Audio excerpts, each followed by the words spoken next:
3. Karşılığı işlediğiniz zaman sinonim koymaya da bilersin. Sinonim olabilir, olmayabilir. Yani o sözü götüreceksen yerine başka bir əvəzedici söz vereceksin. Mesela indi orada ne değil? Sert işlemeyip, yaxşı biz sert sözünü götürüp yerine nasıl bir söz koyabiliriz? Bərk. Ona sonra bir tane koyabiliriz.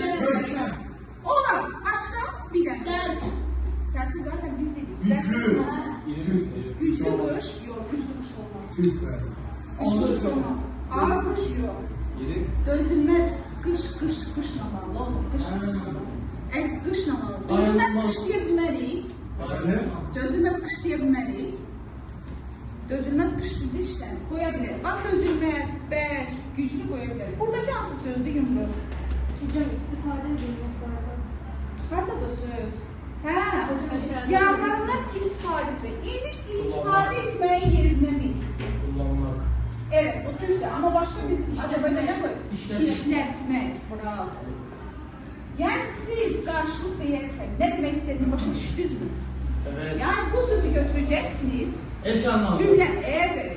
Ama dikkatli olun ki yeter. Buradaki sözü götürüp cümlenin içerisine koy. Görün alınır mı?